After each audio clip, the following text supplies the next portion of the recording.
आप देख रहे हैं कलमकार इंटरनेशनल, हर्फो सदा के आसमान पर रोशन अदीबों और दानश्वरों की तंजीम कलमकार इंटरनेशनल। तमाम सुनने और देखने वालों को सलाम, अस्सलाम वालेकुम, सत श्री अकाल, नमस्ते। और मैं हूं आपका मेजबान बशीर गिलासम और मेरे साथ हैं आज की शख्सियत जनाब जावेद याद साहब। फन और शख्सियत के प्रोग्राम में जनाब जावेद याद साहब मुल्तान पाकिस्तान में रहाइश पजीर हैं। आप सफरनामा निगार, कालम निगार और शायर हैं। बीएससी उर्दू में भी आपके सफरनामा पत्थर, रेत और पानी पर तज्जियाती मुताला हुआ, इस पर मुकाला लिखा गया। मैं समझता हूं कि मेहनत, लगन और फिर जज्बा आपको मंजिलें अता करता है। और मैंने जावेद याद साहब जैसे बहुत सी शख्सियत को का इंटरव्यू भी किया है और देखा भी है, मिला भी हूं। लेकिन जावेद याद साहब शख्सियत उनकी अपनी है, बड़े ही हलीम, फरोतन और आजिज इंसान है। शायर भी हैं, ऑफ कोर्स बहुत सी खूबियों के मालिक हैं। तासा है जो उर्दू अदब में जिन्होंने बहुत मुकाम हासिल किया है और जिन्होंने जैसे ये कि यस्सु मेरा महबूब नसरी नज़में हैं, खुली आंख का सपना है, नज़में और गज़लें, गज़लों का एक मजमुआ है, यस्सु के संग संग गीत और रेडियाई फीचर्स। इसके अलावा आपने लिखा है कालम लिखे और कालम्स का एक मजमुआ है आपका, कब सोचेंगे। और जो सबसे बड़ा जो काम उन्होंने किया है कि सफरनामा पत्थर, रेत और पानी, बहुत खूबसूरत किताब, वाकई मकबूल है। और इसके ऊपर जिस किताब पर कोई यूनिवर्सिटी के स्टूडेंट अगर मकाला लिखते हैं तो इसका मतलब है कि उसके अंदर कुछ है, उसके अंदर कुछ दम था। तो जवेद साहब बहुत शुक्रिया सर, आपने कलमकार इंटरनेशनल को इज्जत बख्शी। तो मेरे लिए बहुत बड़े एजाज की बात है कि मैं आप के सामने हूं और आप आज कलमकार के प्लेटफॉर्म पे हैं। तो thank you so much sir. बहुत शुक्रिया बशीर साहब। मैं सबसे पहले तो शुक्रिया अदा करना चाहता हूँ कलमकार इंटरनेशनल, आपका जो चैनल है उसका, कि आप इस हवाले से बहुत काम कर रहे हैं और ख़ास तौर पे हमारे जो शायर हैं, अदीब हैं, लिखारी हैं, उनको आप गाहे बगाहे मुतारफ़ कराते रहते हैं। और आपकी शख्सियत भी मैं समझता हूँ कि आज मेरे लिए ये बड़े एज़ाज़ की बात है कि मैं आपके साथ कुछ गुफ्तगू करूँगा और यकीनन हर कदम पर आप मेरी रहनुमाई करते रहेंगे। तो ये बड़ी खूबसूरत रवायत है आपने जो डाली है कि आप ज़िंदगी में उनकी ज़िंदगी में आप उन्हें अपने चैनल से मुतारफ़ करवा रहे हैं और उनके काम को रिकॉग्नाइज़ कर रहे हैं और लोगों से मुतारफ़ करा रहे हैं। तो बहुत शुक्रिया आपका कि आज आप मेरे साथ हैं और मैं आपके साथ। Thank you so much sir. Thank you. बहुत शुक्रिया। जब मैं समझता हूँ कि हमारे जितने भी कलमकार हैं, मुसन्निफ हैं, शायर हैं, जब हम उनकी बातें हमारी नौजवान नस्ल तक पहुंचाते हैं अपने चैनल के जरिए, अपने इस छोटे से काविश के जरिए, तो बहुत से लोग आपकी बातों से मुतासर भी होते हैं और इसके अलावा सीखते भी हैं।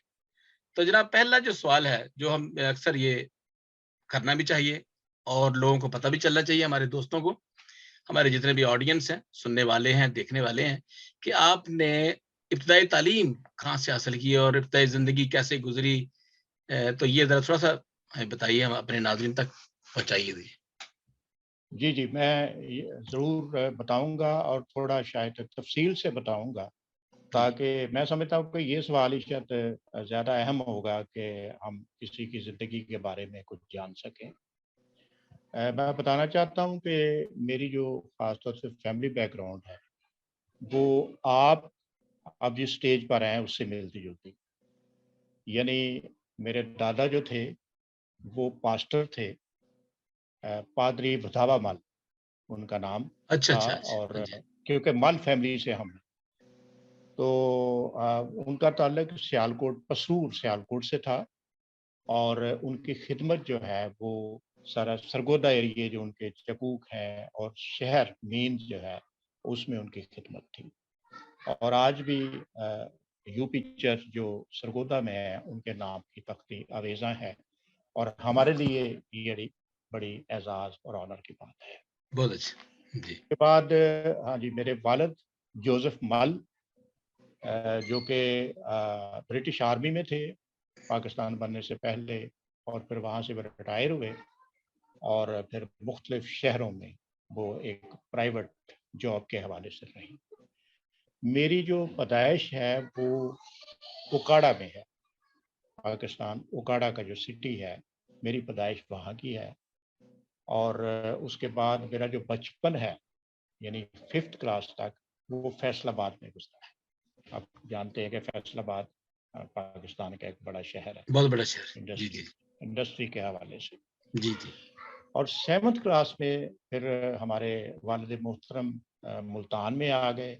यहाँ वो जो काम करते थे वो यहाँ पर स्टार्ट हुआ और हम यहाँ पर, और 7th क्लास से फिर मेरी जो तालीमी सिलसिला जो है वो मुल्तान में शुरू हुआ।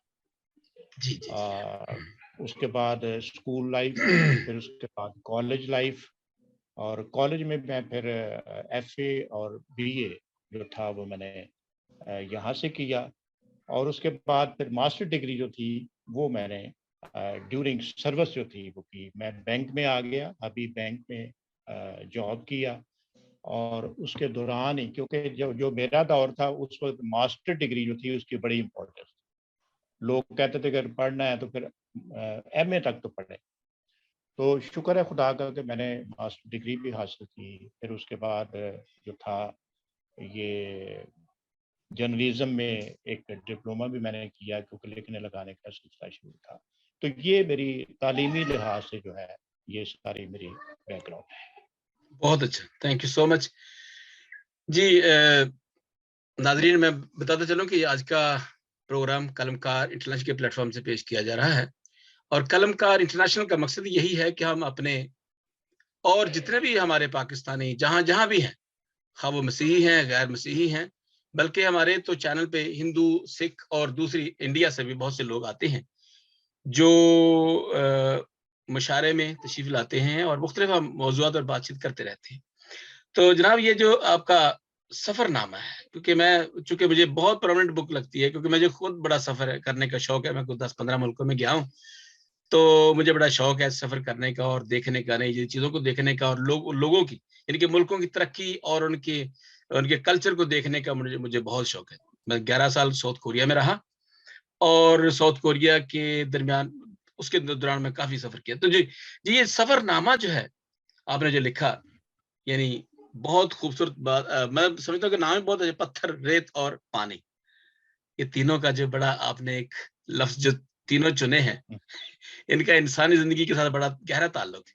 जहां भी हैं लोग, इनके साथ ताल्लुक है, पत्थरों का ताल्लुक है, रेत का ताल्लुक है, और पानी का तो डेफिनेटली ताल्लुक है। तो आप, ये शौक कैसे पैदा हुआ कि आप इससे क्या मकासद हासिल करना चाहते थे इस किताब से?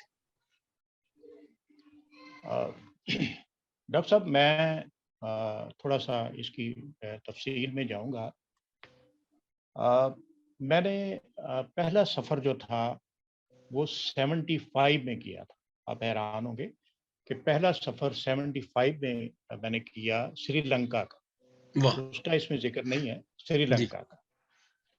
और बड़ा खूबसूरत इलाका है। आप अगर गए नहीं तो आपने उसके मैं बारे गया हूँ में जी, गया हूँ, सुना श्रीलंका ज़रूर गया होगा, हूँ जी पढ़ा। जी। अगर गए हैं तो फिर तो मेरे लिए और आसानी है। हाँ जी आपको पता है कि आबशारों का गिरना और खूबसूरत, और समुंदर भी उसके साथ लगता है, जी जी, और बिल्कुल बिल्कुल। बड़ा खूबसूरत दरख्तों का एक सिलसिला और पहाड़ों का सिलसिला। तो मैं वहाँ गया 75 में, और जब मैं वहाँ से वापस आया तो उस वक़्त ये सफ़रनामा लिखने का तसव्वुर मेरे ज़हन में बिल्कुल नहीं था। जी जी लेकिन मेरे एक दोस्त थे कदूस खां अफरीदी, वो एक मैगज़ीन निकालते थे महाना, रुबाब डाइजेस्ट के नाम से। तो उन्होंने मुझे कहा यार इस पर कुछ लिखो। मैंने कहा अच्छा। उस वक़्त सफ़रनामे का तसव्वुर नहीं था, लेकिन मैंने उनसे कहा, मैंने कहा अच्छा ठीक है, मैं ना एक कहानी लिखता हूँ, तख़य्युलाती कहानी लिखता हूँ। और मैंने उसमें तख़य्युलाती एक कहानी लिखी, पूरा 1 साल मैं लिखता रहा। उन दिनों में बड़ा ये ट्रेंड था सब रंग डाइजेस्ट आपको जानते होंगे। जी जी, सब रंग बिल्कुल डाइजेस्ट, बिल्कुल, हाँ जी, सुना था जी। जासूसी डाइजेस्ट था, उर्दू डाइजेस्ट का बहुत दौर था। और खास सब रंग डाइजेस्ट में एक दो कहानियां चली थी, किश्तवाड़, अकाबला और अनका। जी जी और बड़ी खूबसूरत वो सस्पेंस उसमें था। दूसरा तो मैंने वो उसमें वो कहानी लिखना शुरू की। वो सफरनामा नहीं था, लेकिन सफरनामे के हवाले से मैंने उसके किरदार जो थे वो नाम भी वही रखे। और क्योंकि वहाँ हमें जंगलों में जाने का वो थी बेसिकली यूथ लीडरशिप ट्रेनिंग। तो लेकिन ये था कि हमें मौका मिला जंगलों में जाने का और फिरने का और करने का। तो वो पत्थर के पुजारन मैंने उसका नाम रखा और वो उसमें शाया हुई। उसके बाद फिर जैसा कि आप देखते हैं फेसबुक पे, मेरी बेटी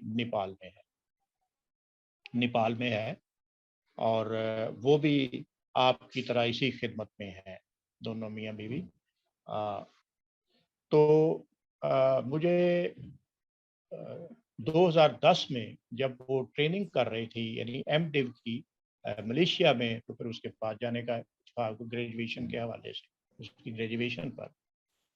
उसके बाद फिर मुझे 3-4 दफ़ा नेपाल जाने का इत्तेफाक हुआ। और उसके बाद फिर अबू ज़ैबी में मेरा बेटा था, आजकल तो अमेरिका में है, दुबई में, उसके पास मैं रुकता था, करता था। तो ये सारी बातें मुझे ख़ास तौर पे इस तरफ लाई कि मैं, हर बंदा जो है वो सफ़र नहीं कर सकता, दूसरे ममालिक का सफ़र नहीं कर सकता। या अगर हम पाकिस्तान का भी बात करें, जनूबी जो हमारे शुमाली इलाका जात हैं, मैंने बहुत ट्रैवल किया है इस तरफ भी, तो वो हर बंदा नहीं कर सकता। लेकिन हर बंदे की ख्वाहिश ज़रूर होती है कि बिल्कुल वहाँ सही। के बारे में जी जी जी जाने। जी तो और ख़ास तौर पे मैंने वहाँ पर नेपाल में वो पैलेस देखा। आप जानते हैं कि तकरीबन 20-25 साल पहले वहाँ पर बादशाहत थी जी जी और फिर वो सारा जो ख़ानदान था उसको कत्ल कर दिया गया और वहाँ पर बादशाहत ख़त्म हो गई। तो वो पैलेस जो है वो अभी तक एज़ इट इज़ उन्होंने रखा हुआ है, उसे म्यूज़ियम बना दिया है। और वो जो बादशाह लिबास इस्तेमाल करते थे, बर्तन इस्तेमाल करते थे, जो बेड इस्तेमाल करते थे, जो मीटिंग, वो सारा उसी तरह है। और अभी तक वो गोलियों के निशान भी उन्होंने महफूज किए हुए हैं। वो पिक्चर नहीं वहाँ आप खींच सकते, लेकिन अपने ज़हन में हर चीज़ को ज़ाहिर है महफूज कर देख सकते। सकते हैं आप उसको, तो हाँ, एंजॉय कर ख़ास सकते। तौर पे मुझे उस बात ने इंस्पायर किया कि लोगों को कुछ पता चलना चाहिए। वाह। तो और ख़ास तौर पे मेरे ये जो सफ़रनामा है, इसमें एक बड़ी जो है ना बेस है इसकी कामयाबी की, जो कि वो यूनिवर्सिटी वालों ने भी और वो जो स्टूडेंट है जिन्होंने इस पर थीसिस लिखा, उन्होंने भी इसको रिकॉग्नाइज़ किया कि मैंने हिस्टोरिकल बैकग्राउंड्स जो है ना वो दी है हर मुल्क, हम्म। Historical background. और जिस जगह भी मैं गया हूँ उसको, दूसरी बात है कि इसमें आपको, अगर आपने पढ़ा है, तो आपको कहीं तसन्नुम बनावट नज़र नहीं आए। हम्म। जो कुछ मैंने देखा वही मैंने लिख दिया।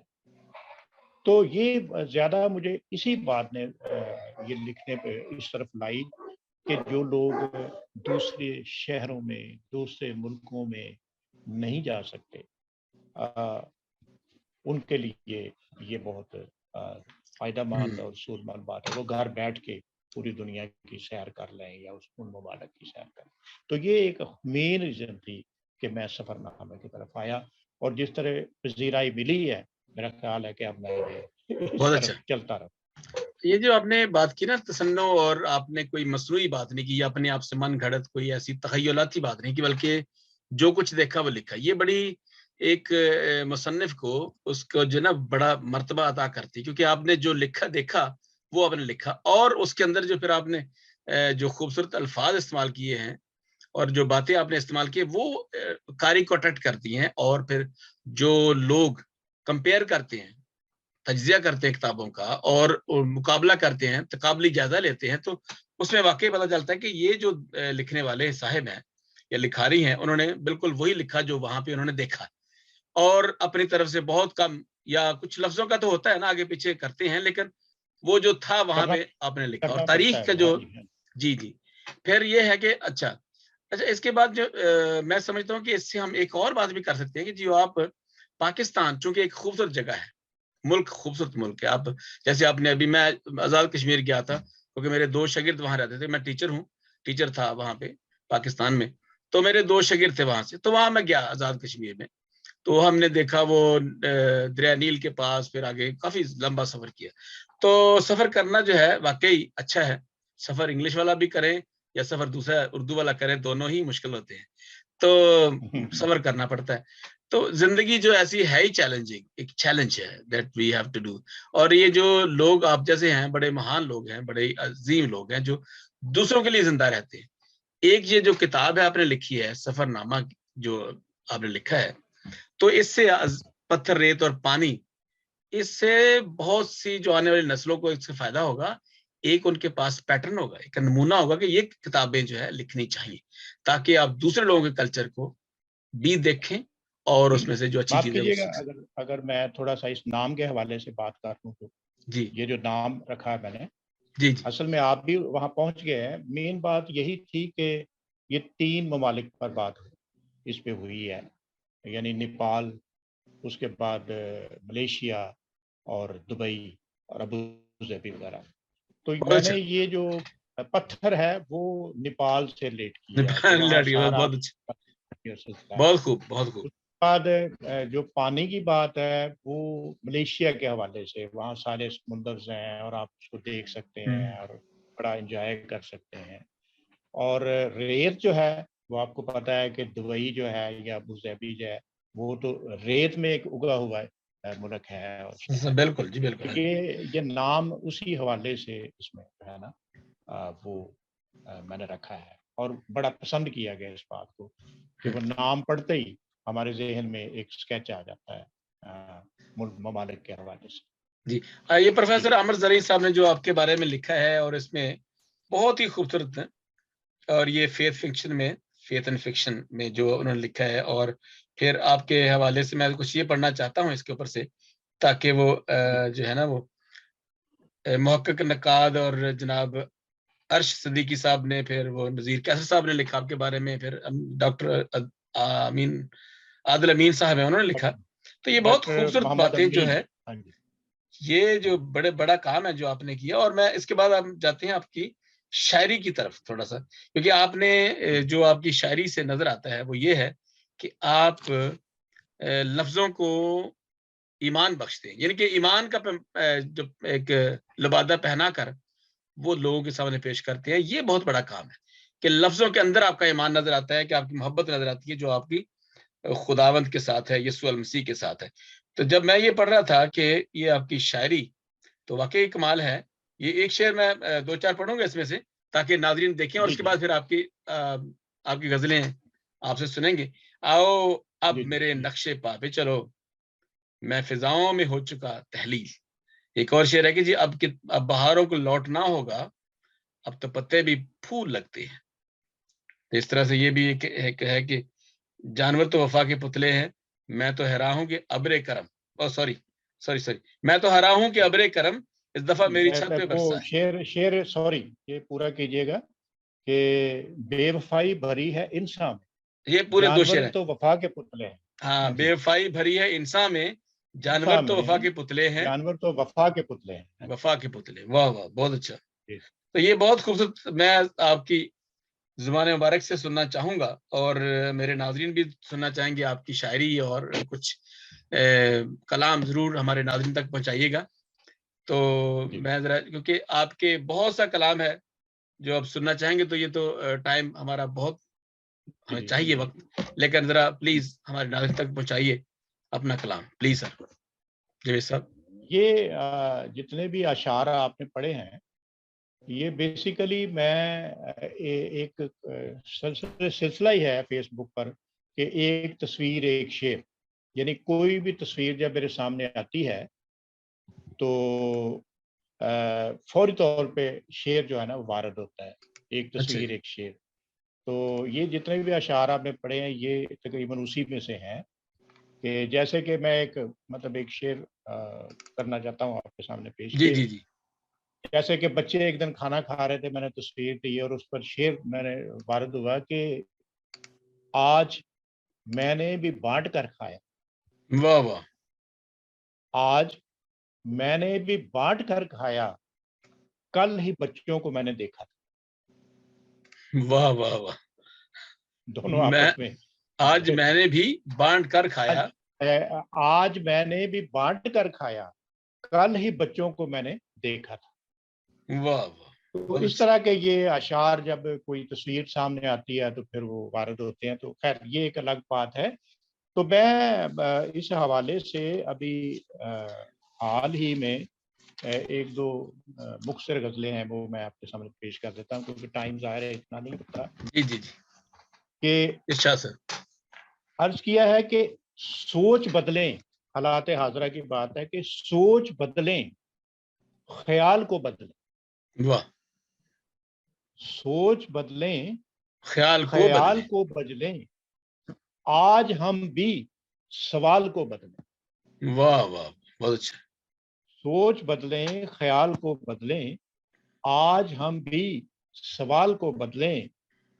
और क्या ये पस्ती नसीब है अपना? क्या ये पस्ती नसीब नसीब है है अपना। अपना?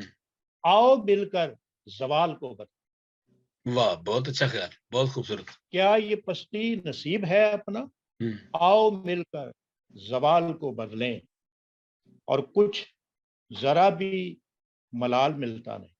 आजकल जो कुछ हो रहा है, कुछ जरा भी मलाल मिलता नहीं, हम कहाँ के मलाल को बदलें। वाह वाह वाह कुछ वाह वाह। जरा भी मलाल मिलता नहीं, कुछ भी कर लिया जाए, लोग कुछ भी कर लें, कुछ जरा भी मलाल मिलता नहीं, हम कहाँ के मलाल को बदलें।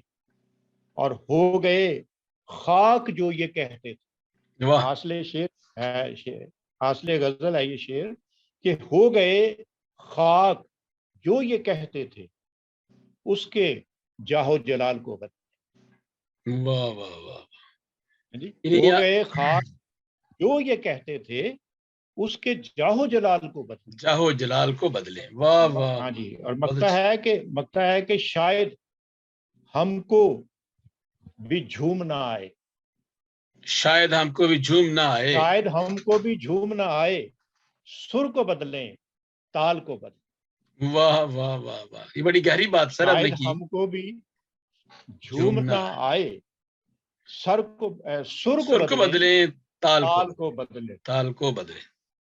वाह जी, वाह वाह बहुत अच्छा।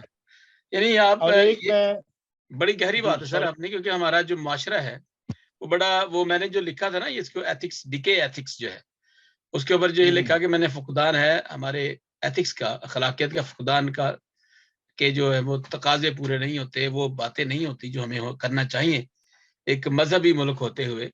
तो हम किसी मजहब की बात तो नहीं करते, लेकिन मैं ये कह रहा हूँ कि हम अगर एक एक ऐसा मुल्क परवान चलाएं जहां पे हर बंदा अपने मसलक के मुताबिक जिंदगी बसर कर सके, तो ये शोरा हजरात ही हैं, मुसन्नफ ही है, बिल्कुल बिल्कुल, कारी ही है। और जी जी, कारी तो जो अपना फैसला करेंगे, लेकिन जो मुफक्करीन हैं, उदबा है, शोरा हजरात हैं, ये जो है वो माशरे को बदल सकते हैं। अब भी वक्त है, तो ये देखें, माशरा बदला जा सकता है। देखें डॉक्टर साहब, बशीर साहब, बात ये है कि शायरी क्या है? शायरी रवायात, रस्म रवाज, और वो सारी बातें जो हम माशरे में देखते हैं, उनको गैर मामूली अंदाज में पेश करने की बात। जी जी शायर जो है वो मतलब जो भी बात करता है, या जो भी ख्यालात, जज्बात, एहसासात शायरी में पेश करता है, जब तक वो अपने माशरे को, अपने इर्द गिर्द फैले हुए इंसानों को उसमें शामिल नहीं करता, वो दाद वसूल नहीं कर सकता। बिल्कुल सही। आप, अब तो रवायात बड़ी कम होती जा रही है, लेकिन हमारे मुल्तान में ये रवायत है कि हर महीने मतलब तरी मुशायरा भी होता है और मुशायरे होते रहते हैं। तो मैं जानता हूँ, शुक्र है खुदा का, लोग बुलाते हैं। तो वहाँ उस शेर पे ज्यादा आपको दाद मिलती है जो दूसरों के दिल को टच करता है, शेर ही वही होता सर, जो दूसरों की शेर जात ही से वही है। मुंसलिक होता है, वहाँ वहाँ वाह होता है। अपनी जात से हम जितने भी अशार कह लें, उनकी उसकी कोई अहमियत नहीं। तो ये दूसरों को इसमें मुंसलिक करना, अपने इर्द गिर्द फैले हुए मसाइल को देखना और फिर अपने जज्बात से हटकर उसको शायरी में लाना, मैं समझता हूँ यही असल शायर है और यही एक शायर का जो है वो फर्ज